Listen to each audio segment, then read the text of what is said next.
Bonsoir.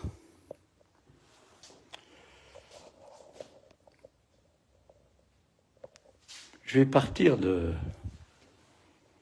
Bien sûr, je recommence. Je recommence, ça ne veut pas dire que je répète la même chose. Je vais partir du fait que, dans l'analyse,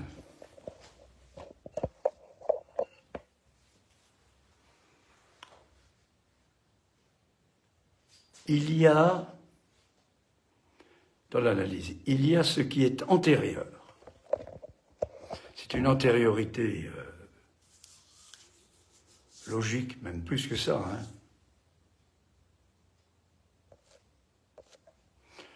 C'est une antériorité qui peut se dire autrement. Il n'y a pas de réalité prédiscursive. Il n'y a pas toute une réalité comme ça qui se développe, le discours. Nous sommes des effets de discours. Donc, dans l'analyse, il y a ce qui est antérieur à toute élaboration.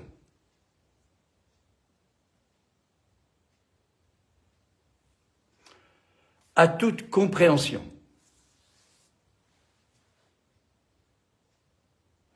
Il y a une présence qui est antérieure à toute compréhension, à toute élaboration. Évidemment, à toute pensée, c'est la présence de l'autre grand A, nommé grand A par Lacan.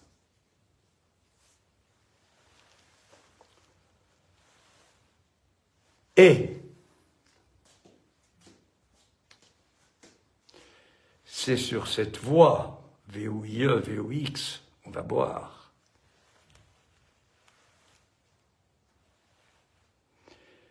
qu'il y a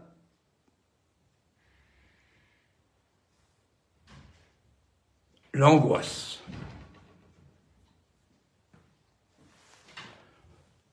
L'autre grand A n'est donc pas un effet de la conscience, de l'élaboration.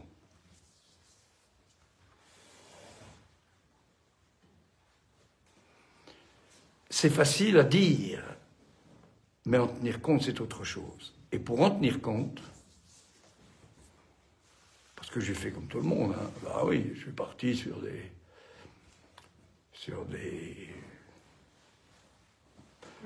énoncés, sur du discours uni, versitaire, discours de maître, en citant finalement des formules. Ça ne veut pas dire qu'il n'y ait pas à essayer de dire. Mais ça veut dire que, et là je vais vous montrer sur un schéma que j'ai déjà fait, dès qu'il s'agit de parler, la parole, comme lieu qui vient d'un certain réel, évidemment. Ce n'est pas le réel. La parole est trompeuse. C'est ça sa vérité.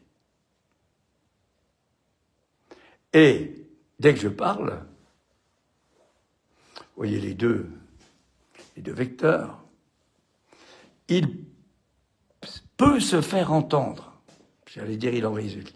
Peut se faire entendre. Entendre, c'est pas écouter. Entendre. Le semblant de réel qui est le signifiant, d'une part. D'autre part, un savoir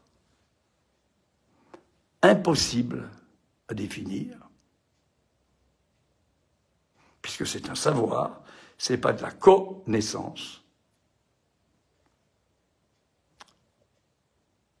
Et pourtant, si on ne peut pas le définir, il importe effectivement d'essayer d'en parler. Et de ceci résulte un reste Et c'est là qu'on peut venir placer l'objet nommé par Lacan petit a, écrit par Lacan petit a. Ça nous conduit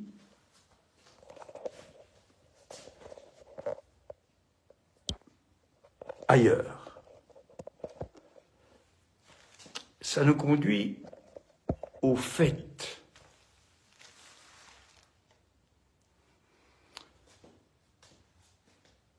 que dès que l'animal parlant que je suis parle,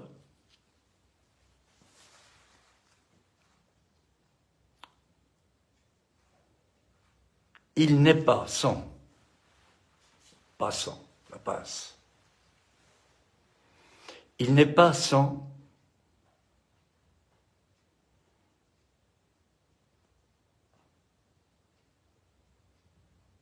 essayer d'articuler quelque chose qui lui échappe sans cesse, qu'il rate, qui est le réel, et l'objet petit a est de ce côté-là.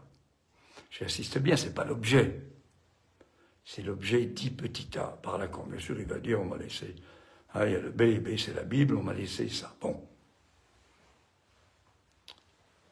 Il va dire que c'est sa seule invention. Bon, on peut dire autre chose, enfin, il faudrait savoir ce qu'on appelle inventer. Hein. In venire, hein, c'est venir, in. Alors on va dire que c'est venir dans ce cœur de l'autre, pour autant que tout a été préparé, tout a été dit déjà par toutes sortes de discours, et que soudainement, un être parlant entend. Souvent, il disait ça, Jacques Lacan. Est-ce que vous entendez? Est-ce que vous m'entendez? Ça ne voulait pas dire du tout que c'était acoustique. Enfin, on peut le prendre comme ça, bien sûr.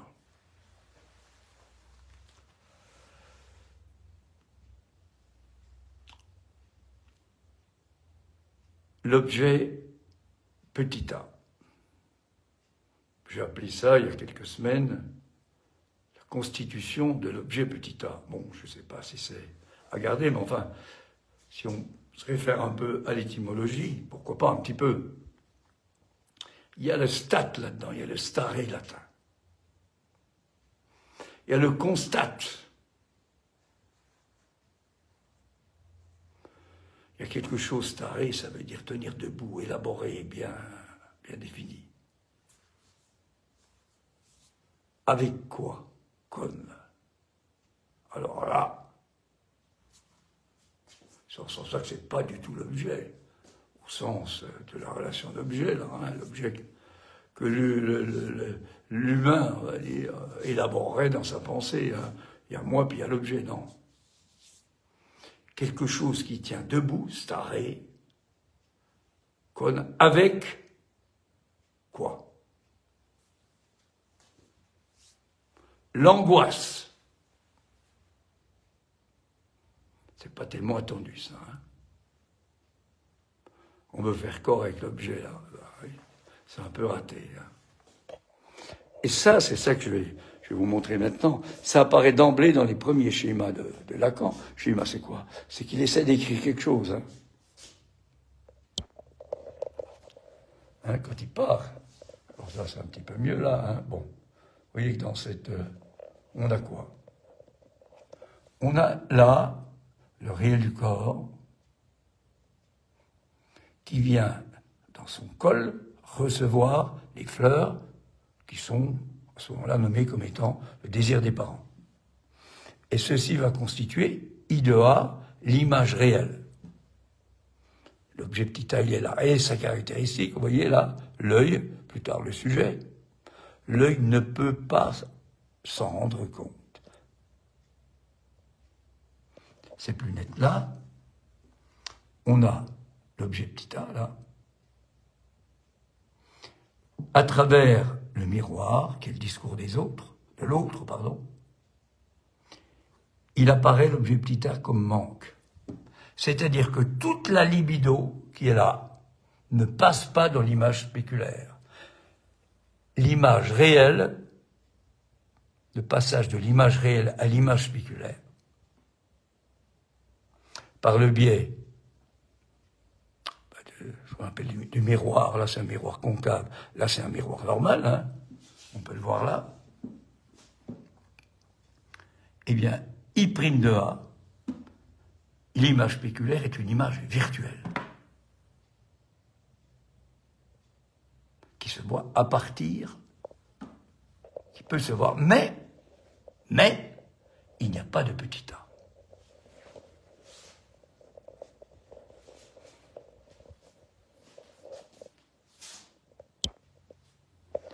C'est assez génial que d'emblée, il a pu poser comme ça Lacan, parce qu'évidemment, au moment où il abordait ça, là, tout au début, là, il n'a pas encore élaboré ce qui va notamment apparaître lors, on va revenir à ça. Je reviens vers le graphe, là. Lorsqu'il élabore le graphe, hein, là, et remarquez bien qu'il y a un kévoïde dont je vais parler. Hein. Et là, on a écrit des petits a. Hein. On retrouve là le petit a et le moi, là. Bon, c'est pas encore bien élaboré, là. Hein.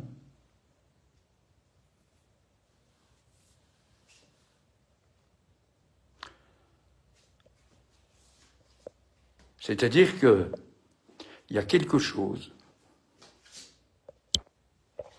Il y a quelque chose qui le travaille, qui nous travaille, qui peut nous travailler si nous n'en restons pas à la connaissance, à l'objet comme un objet de connaissance. Ça, c'est ce que j'appelle le SIR, SIR. Ce que Lacan a appelé le discours scientifique, c'est-à-dire celui qui symbolise, c'est-à-dire qui nomme, par des images, il nomme par des images ce qu'il en est du réel. C'est-à-dire celui qui ne prend pas en compte du tout ce quelque chose qu'on ne peut pas appréhender, qui s'appelle le réel, et dont nous sommes pourtant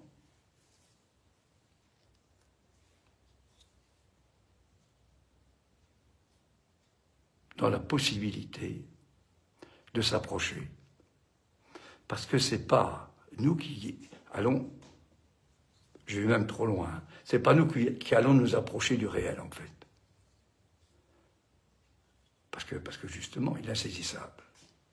Il y a un impossible. Le réel, c'est l'impossible. C'est une loi sans loi.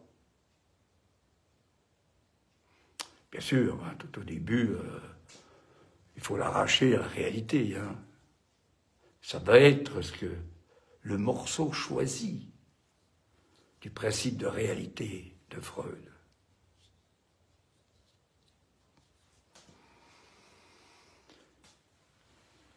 Je reviens sur le fait que l'angoisse, c'est pas le stress, c'est pas être angoissé. C'est un élément capital. C'est l'élément qui va différencier, par le biais de cet objet petit a, d'emblée, l'animal et l'animal humain.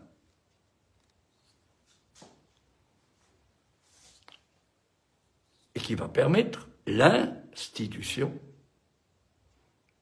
et aussi la destitution du sujet. Pas d'élaboration, pas d'institution du sujet sans, pas sans. L'effet de ce temps de l'angoisse.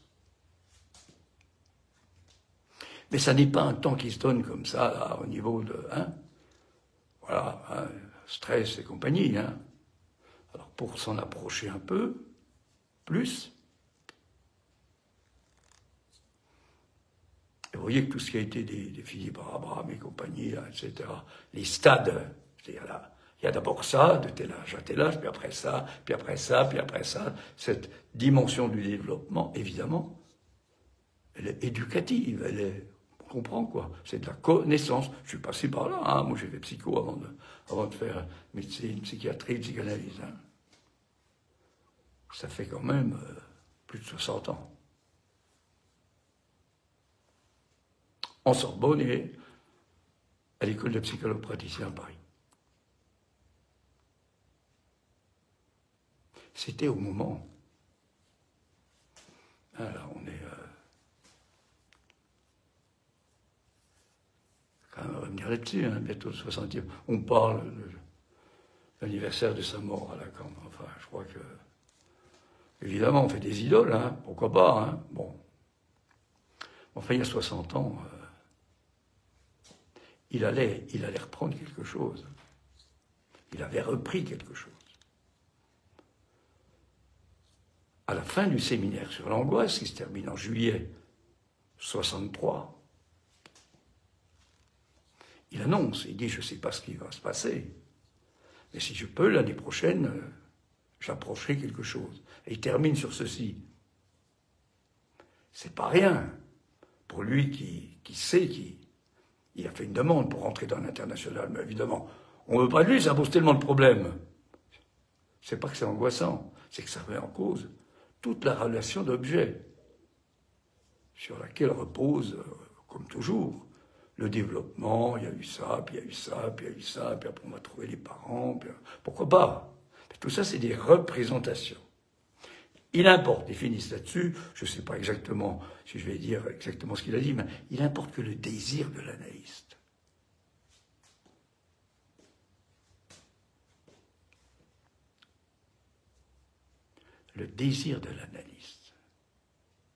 puisse rentrer dans ce réel de l'objet petit a. C'est là que ça se passe. Et c'est ce qu'il va écrire après, évidemment.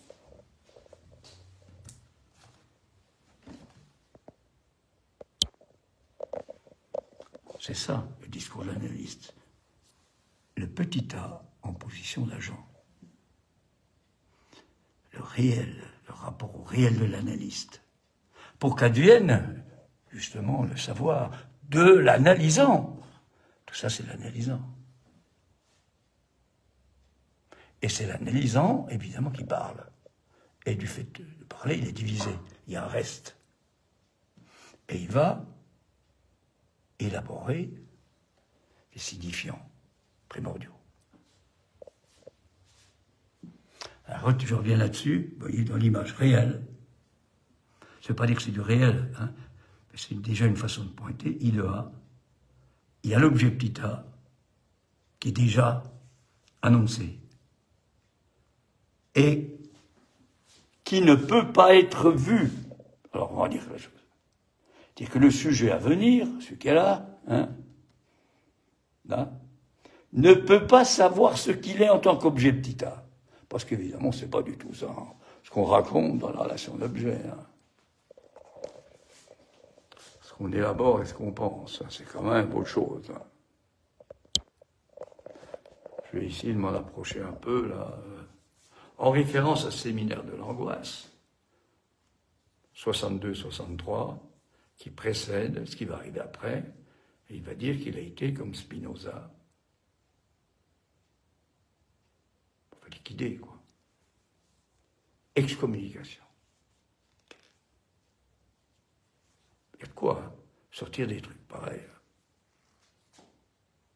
Ça remet tout en cause. Ça remet tout en cause. Ça remet en cause, bien sûr, la pratique, la praxis. C'est-à-dire qu'on parle de la praxis pour arriver à dire quelque chose. Ça remet en cause ce que Freud a dit, ce qui peut s'entendre dans ce qu'il a dit. Ça remet en cause la compréhension. Ça remet en cause le fait que l'analyste, il est là pour entendre, qu'il se débrouille avec ses pensées. Et tout d'un coup, comme en musique, deux sons qui suivent entraînent quelque chose d'extraordinaire. C'est magique, la musique. Qu'est-ce qui fait que plusieurs sons peuvent entraîner quelque chose que, en aucun cas, un discours élaboré, bien ficelé, c'est-à-dire bien censuré par rapport à ce que j'essaie de dire, ne peut transmettre. Alors on va dire que c'est la magie de la voix. C'est vrai, mais encore faut-il un petit peu en préciser les choses. Parce que ce qui se passe en musique, et là il faut être... il n'y a pas besoin d'une renommée mondiale. Il faut écouter Sergiu Celibidache, qui ne cherchait pas du tout le succès. Qui va expliquer ce qu'est la quintessence d'un son. Ça se fait par le fait que le tempo c'est pas la vitesse, le tempo a une certaine durée, impossible à préciser, impossible à définir. Il importe que les deux sons soient effectivement différenciés, mais juste différenciés. Si on va trop vite, le deuxième pénètre le premier. Ah, vous voyez que la musique, il y a longtemps qu'elle a dit quelque chose de la coupure. Ce qui fait dire à Mozart, évidemment, que le plus difficile, évidemment, à montrer ça, j'ai mis ça, ça vaut quand même le coup. J'ai mis ça sur mon atelier, là. Le plus nécessaire et le plus difficile dans la musique, c'est le tempo. C'était pas tellement le souci de Karajan, par exemple. C'est pour ça qu'il ne supportait pas Celibidache. Je dirais pas rien d'autre par rapport à sa vie, bon.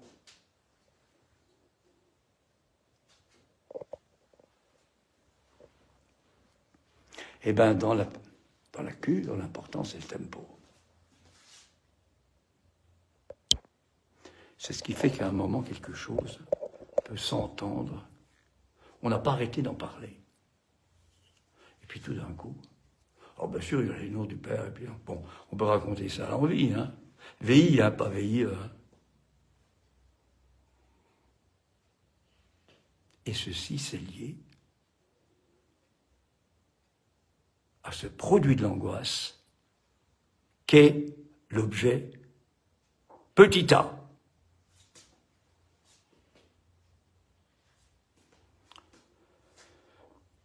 Alors je reviens à mon truc, là, évidemment, parce que je ne sais pas pourquoi, enfin bon, c'est quelque chose quand même qui m'est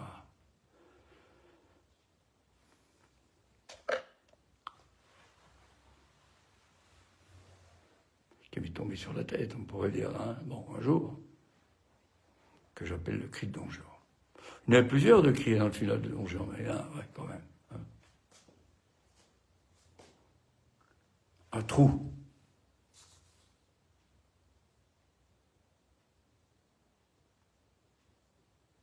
C'est-à-dire qu'en fait, évidemment, on peut rester la représentation du Christ, c'est-à-dire au sonore, Arriver à le faire beau, quand on chante, il faut faire ça, quelque chose de beau, mettre une belle enveloppe, quand même, Bien étaler ça, bien formuler, là, pour que ça produise des effets, Mais la musique, c'est pas ça, Maintenant, si, c'est ça, maintenant, si. Or, surtout que maintenant, attention, il faut qu'il y ait des spectateurs, c'est pas le tout, C'est comme pour la psychanalyse,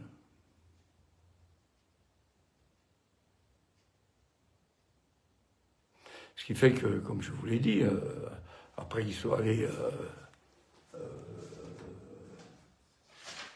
vraisemblablement en avril 73 au Palais Garnier, il n'y a pas encore à ce moment-là le Bastille.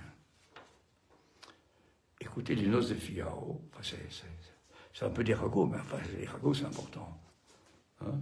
Lui, il n'en a pas parlé, lui, comme ça. C'est Jacques Luminaire qui en parle. Il me disait, on me racontait récemment que bon, je me fie à ça, c'est pas que j'y crois, je m'y fie, moins fie. Le lendemain, donc, après avoir assisté à ça, dans la mise en scène de Strehler, effectivement, hein, à l'opéra, le lendemain, il va chez son neveu, Diego Masson, chef d'orchestre, et il va passer la journée, dit-on, même si c'est pas tout à fait la journée, à revenir sur la musique, sur les accords, c'est-à-dire sur le son, c'est-à-dire sur le fait que justement dans ce séminaire de l'angoisse, il dit, mais enfin, je crois que c'est là où plus tard, qu'est-ce que ça peut faire? L'émerveillement que j'évoquais, à savoir que les sons qui se succèdent en musique, non seulement ne donnent pas de sens, mais quelque chose dans le fait d'entendre ce qui est au cœur même du son, c'est quoi? C'est ce qu'on appelle le réel, l'altérité de l'autre, grand A. On entend du silence. On entend un silence. Alors bien sûr, en plus, évidemment, quand on chante une note, on en chante, c'est le cas de le dire, plusieurs autres.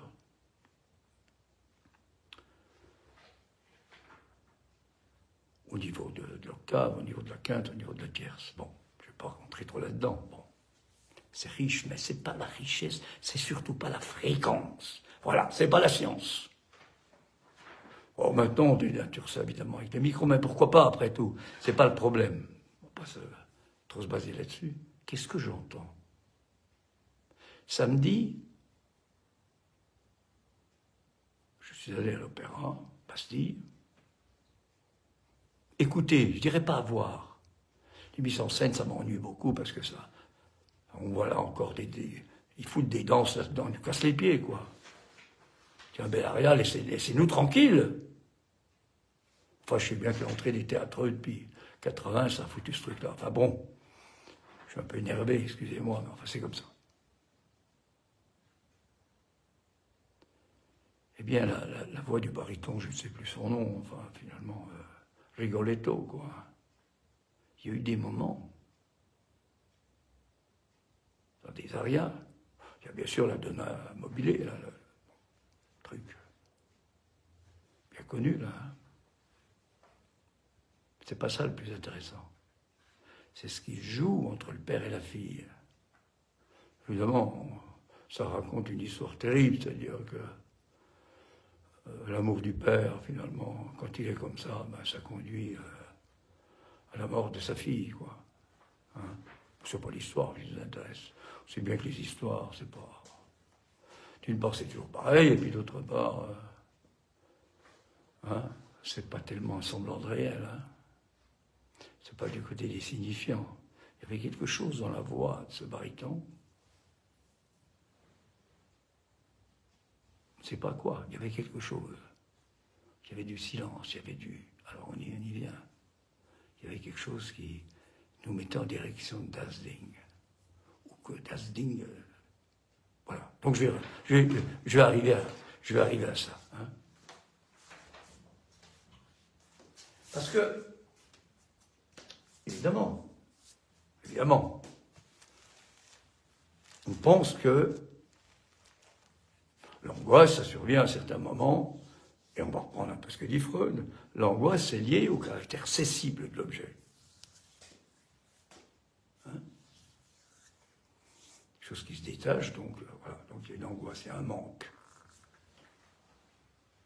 Et donc, l'angoisse, dit Freud, c'est le signal d'un danger, même d'un danger vital, on pourrait presque dire. Ce danger, eh ben, c'est lié à ce caractère cessible. Et Lacan, à la fin de ce séminaire sur l'angoisse, il reprend les choses, il dit oui, on peut dire ça. Mais, il faut partir de ce que je vous disais tout à l'heure, c'est-à-dire qu'il y a de l'autre, d'emblée. Il y a de l'autre.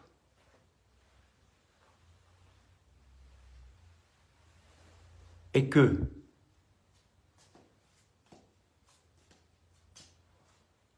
de ce fait-là, il n'y a pas la naissance, même si on peut y croire, quoi, hein, ça nous fait du bien, nos représentations. Hein. C'est-à-dire quoi? C'est-à-dire le fantasme. Hein. Même si on peut croire que bon, l'enfant, il se sépare de la mère, et puis voilà, c'est ça la naissance. On appelle ça un traumatisme, parce que bien sûr, il y perd quelque chose, quoi. Bon, on a tout compris. Qu'est-ce qu'il est possible de dire d'autre? Ça n'exclut pas ça, hein, non plus. Bon, mais seulement on n'est pas dans les mêmes références. Hein. On regarde du cire, dont j'ai parlé tout à l'heure, la science, là. Hein. Je ne dénigre pas, Dieu sait si j'y ai cru, et puis si j'y crois encore. C'est très bien pour toutes sortes de choses. Alors sur le plan psychique, hein, enfin, psychique, sur le plan du désir, on va dire, de l'allemand, de tout ça, de cet objet petit âme, rien.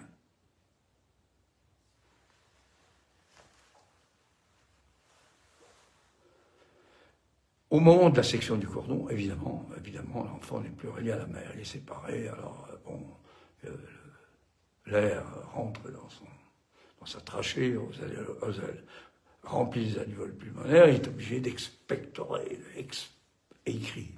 C'est une explication tout à fait satisfaisante. Hein. Pour l'humain, ou tant que l'on n'a pas été bouleversé par quelque chose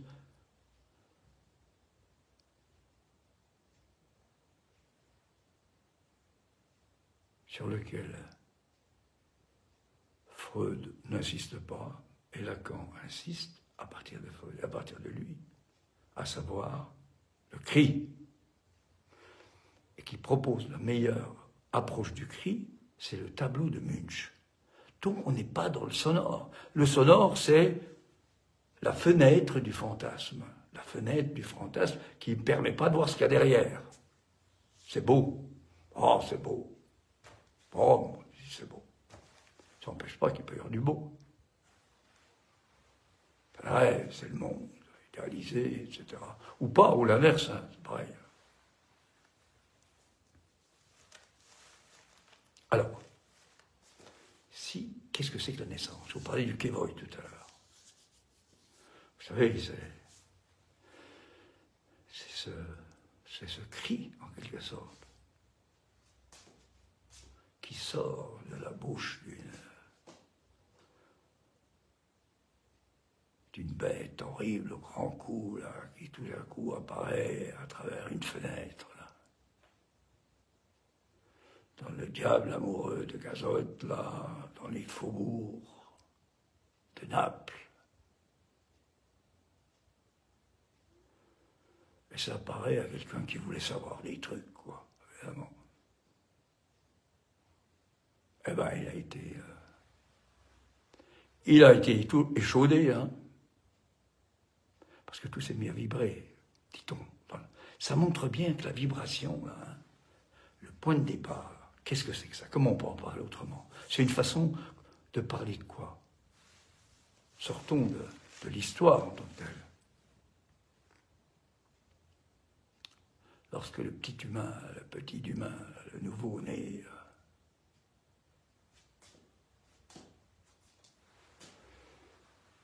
il y en a qui ont fait des élaborations à partir du liquide amniotique. Bon, oui. Là, on entend des trucs, peut-être, oui. C'est pas ça l'important, je dis, l'important, c'est le grand autre. Pour autant que c'est à partir de lui qu'on va rentrer dans la réalité discursive. Et non pas, comme ça, des représentations qu'on se colle sur le front après coup. Pour expliquer. Pour éduquer. Bon, on peut passer par là après tout. Hein. On y est tous passés. Hein. Est-ce qu'on en reste là? Puisque l'important, c'est l'objet, petit a, en tant que reste irréductible. De quoi?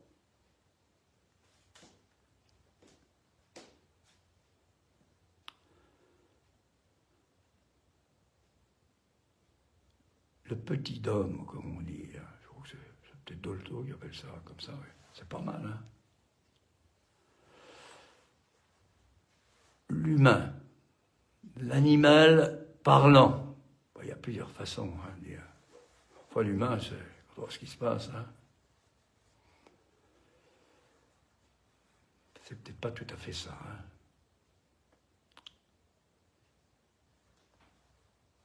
Comme dit Lacan, l'humain, c'est un peu la contraction d'humeur malsaine, l'humaine.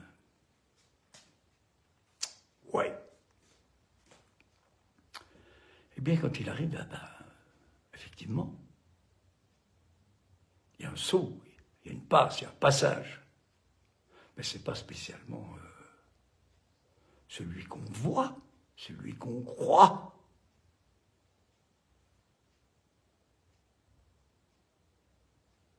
Ça ne va pas du tout dans ce sens-là.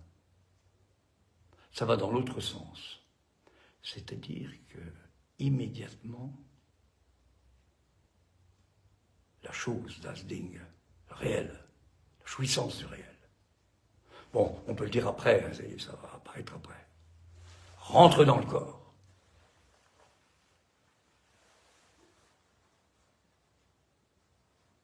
Et voilà, tout est possible, hein, parce que il est même possible, enfin, pourquoi pas, hein, ben, qu'on ne résiste pas, hein, on connaît ça, hein, je veux dire, les nourrissons, ou très rapidement, hein, mort subite, là, bon. Évidemment, il ne faut pas les raconter ça, là, à l'Académie de médecine, hein. Enfin, bon. Je dirais, pour moi, que c'est une hypothèse, mais une hypothèse, voilà. Bon. Vous voyez que ce n'est pas la faute de quelqu'un. Bon. Et alors, ça rentre dans le corps,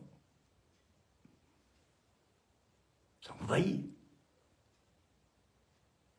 Et l'animal humain, là, comme ça, découvre quoi, d'emblée? Ben, il ne découvre pas, parce qu'il ne peut pas penser. Il est suffoqué.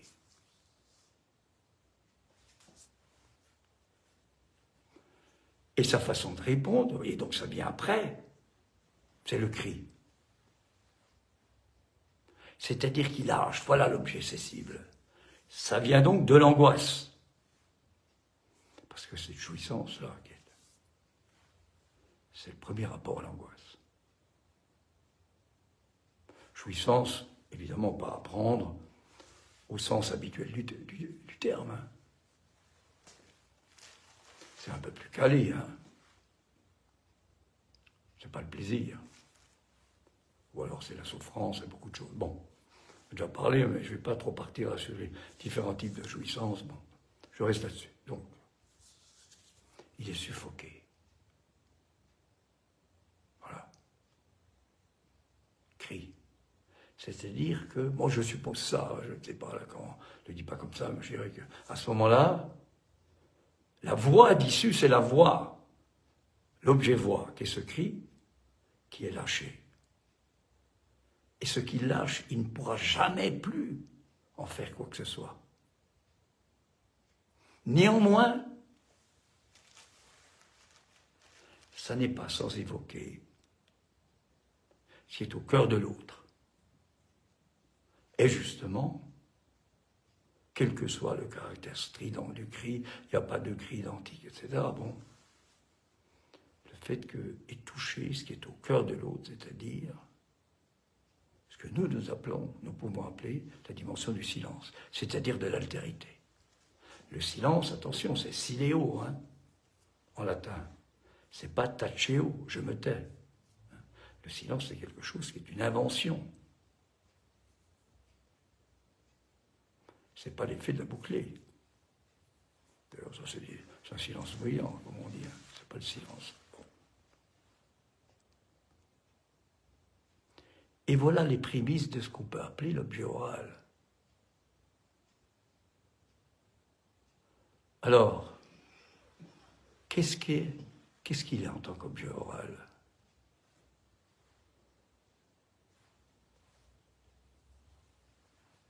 Comme je vous le montrais tout à l'heure, hein, au niveau de cette image réelle. Alors, évidemment, c'est des analogies, il ne faut pas prendre ça pour tout comprendre. Hein.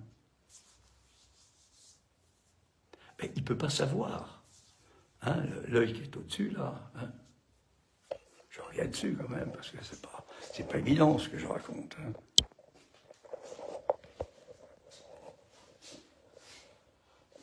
Vous le voyez là, hein, vous voyez l'œil là, ce qui va être nommé après le sujet, vous voyez. Vous voyez le champ d'action, hein, c'est ça, ça. Donc il ne peut pas voir ça. Il ne peut pas voir l'objet petit a. qui est là.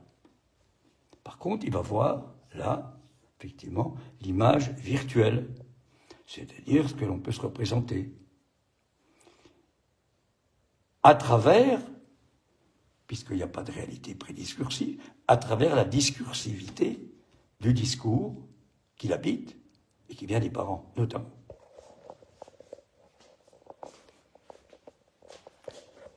Ce qui est important à comprendre là-dedans, je crois vraiment, Dieu saisit, pas du temps. Hein.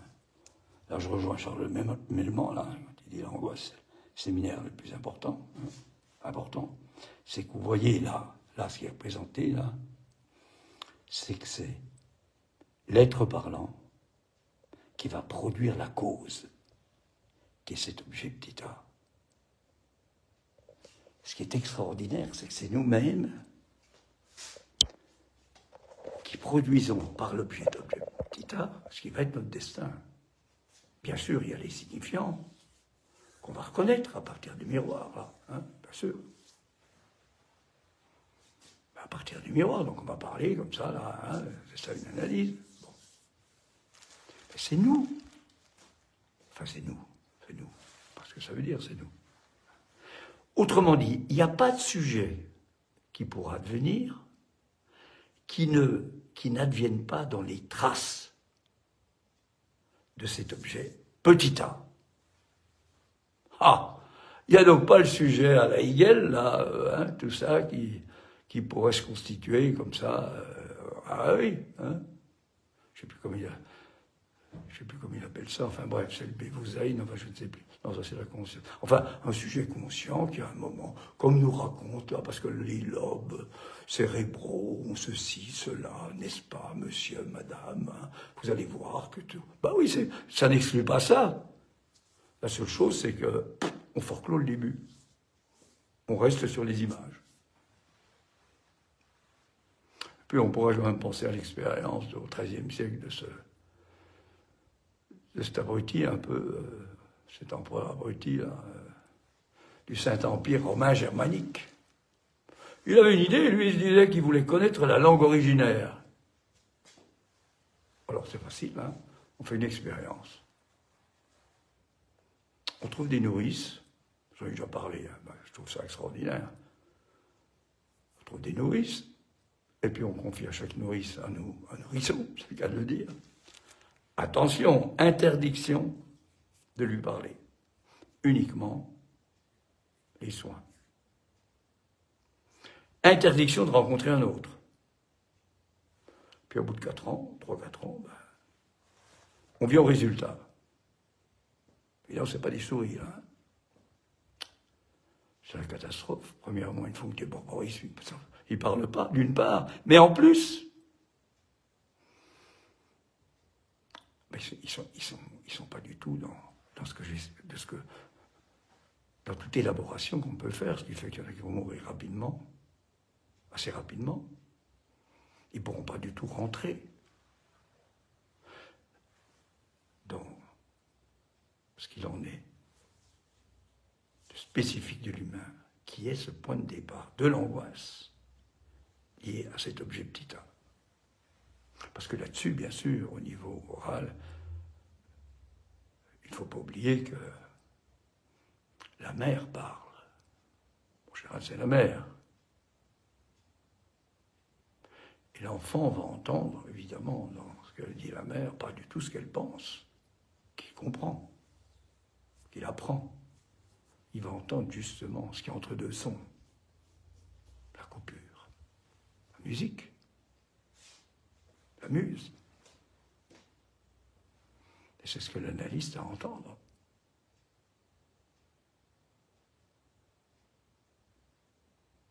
Pourquoi? Parce que comme je vous l'ai dit, derrière tout ça, il y a ce fait primordial qui est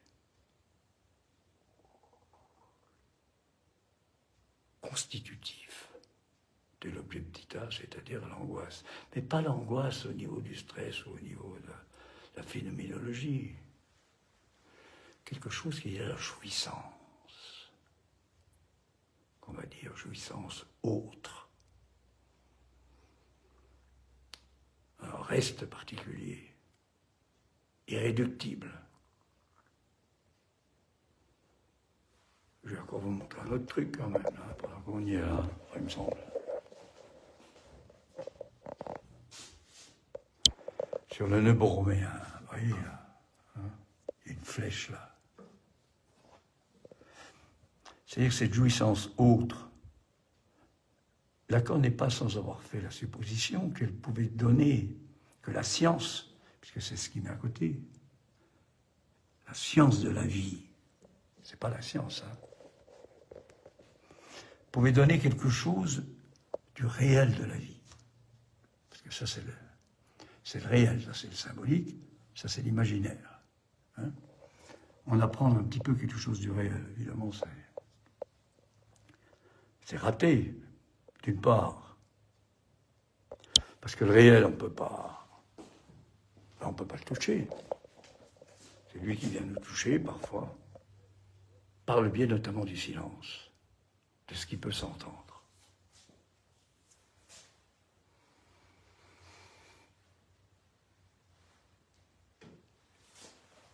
Il me reste à peu près une dizaine de minutes là, avant de terminer. Je pense que j'ai dit déjà pas mal de choses. Je vais dire un peu la façon dont, à partir de l'objet partiel dit petit a, objet petit a, hein, qui n'est pas l'objet tel que la pensée, la connaissance l'appréhendent, j'insiste bien, il advient avant toute élaboration. Et pourtant, c'est l'élaboration qui résulte de la jouissance. Présentée, présentifiée,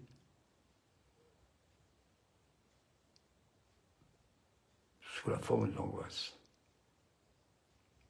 Et que, parce qu'il y a ça aussi, évidemment, le fait d'avoir été parlé, le fait que la mère parle, c'est-à-dire qu'il y a du symbolique, ce symbolique va venir tamponner cette jouissance. Hors loi, c'est réel. Et puis la vie durant, on va se débrouiller avec ça comme on peut. Hein.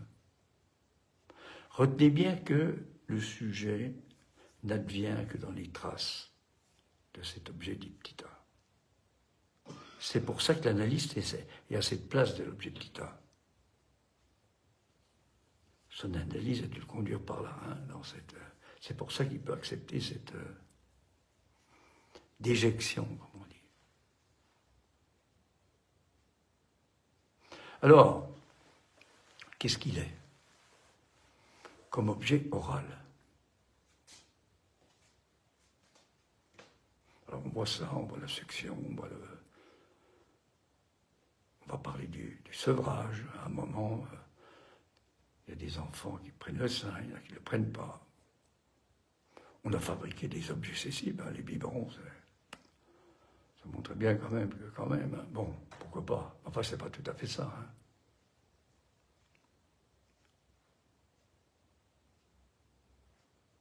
Ce qui apparaît là, pendant que la mère parle d'ailleurs, hein, c'est que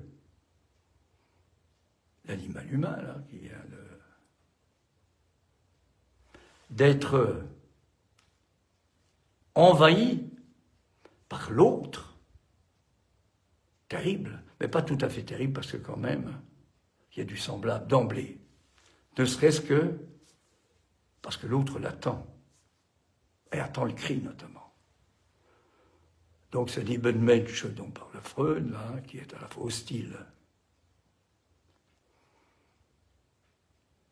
étranger, n'est pas si étranger que ça.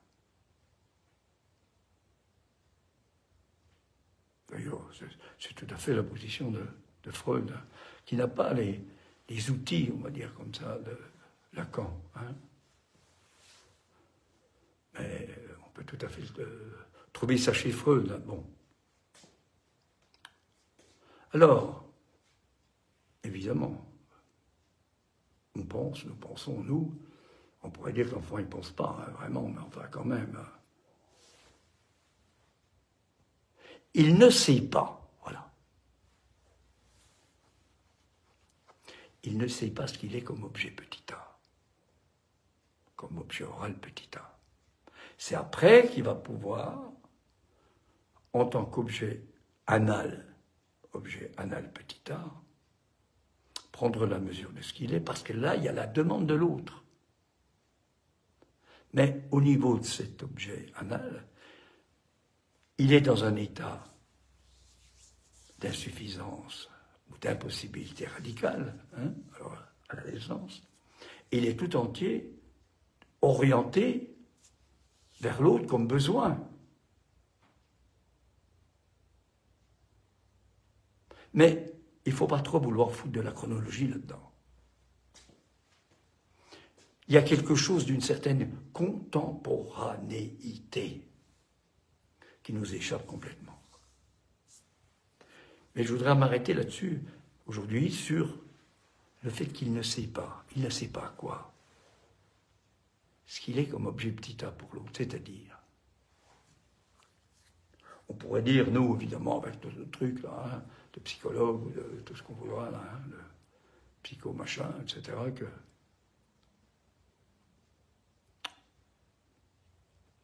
il pense, il sait. Il sait que la mère, il sait que le sein, ça appartient à la mère.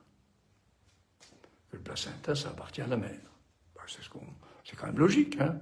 C'est quand même ce qu'on voit, non? Bon. Hein? C'est la structure du fantasme comme épreuve de la réalité. Enfin, quand même, non, il ne faut pas exagérer, hein. Ah ben non.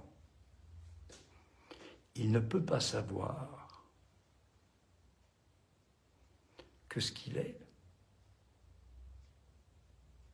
c'est le sein, c'est la mame qui vient se plaquer sur le poitrail de la mère. Et qu'avec ce sein, il pompe le lait maternel. Ou il refuse. Ah, l'anorexie, c'est pas loin. C'est-à-dire qu'il va jouer avec ça. C'est-à-dire que c'est pas tellement... Le sevrage ne lui est pas imposé, c'est lui qui se sert. Il prend le sein, il l'enlève, etc. Et, bon. Il y a du désir, là, qui apparaît.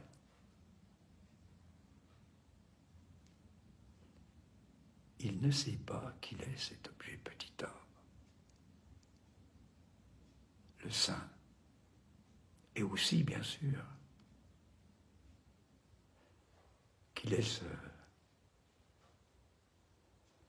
cette chose particulière qu'est le placenta, qui est venu se greffer sur l'utérus maternel.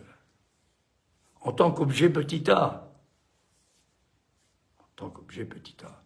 Et vous voyez que dans les deux cas, évidemment, il y a une notion de cessibilité, de séparation. Il est à jamais dans cette position-là. Il ne peut pas le savoir, comme je vous montrais sur ce schéma du miroir concave, là, tout à l'heure. Il ne peut pas le savoir. C'est un savoir, c'est le savoir de l'objet, petit a, qui est en jeu, comme effet de l'angoisse, comme effet de, on va dire, la condition. Bon. La condition humaine, ce que je vous ai dit tout à l'heure, là, hein, l'humeur malsaine, hein, comme ce qui fait de nous des sujets à venir, comme ce qui fait que cet objet oral, évidemment,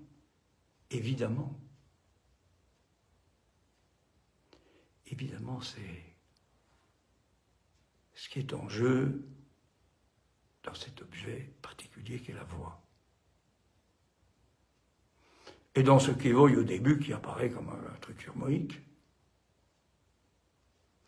Poser la question, qu'est-ce que tu veux, c'est déjà avoir la réponse, tu n'es que ça.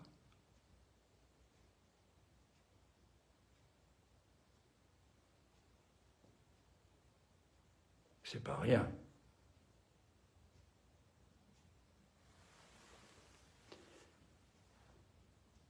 Il ne peut pas savoir, c'est ça qui est important. Et vous voyez qu'on est dans les limites de la technique, au sens, on pense la technique, au sens de la pratique, au sens du art.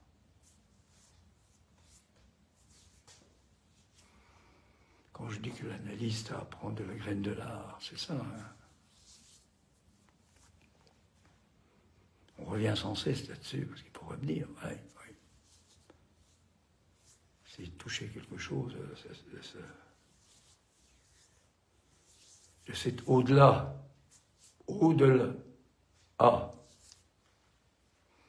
et du coup de ce lot. On revient au lot du petit A.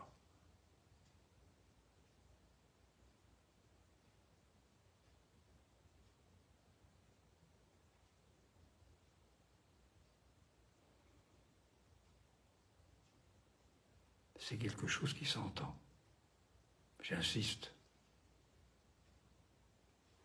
On peut faire toutes les constructions philosophiques qu'on voudra. C'est bon, c'est des constructions philosophiques, mais c'est pas ça qui est au fondement de la psychanalyse, hein, dans ce groupe-là, qui s'appelle la Fondation. Il s'agit de trouver les fondements. Ce n'est pas des concepts, hein, contrairement à ce que a intitulé Jacques-Alain Miller, les concepts de la psychanalyse, là. 4 concepts, non. Là, quand on parle de fondement, concept, c'est quelque chose qu'on peut prendre dans la main. Parce que vous avez entendu que ça ne peut pas se prendre dans la main. Hein. Alors on peut badigeonner ça avec la pulsion invocante comme on voudra, mais quand même. Hein. C'est la pulsion. C'est la façon dont le symbolique vient toucher au réel du corps. Hein. Parce que dans tout ce que je viens de vous dire, c'est la pulsion dont il s'agit.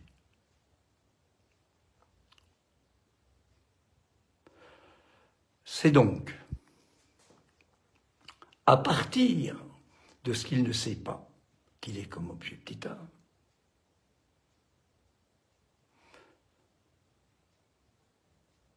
que le sujet à venir, là il n'y a pas de sujet encore. Ou alors c'est un sujet à venir, quoi. Hein?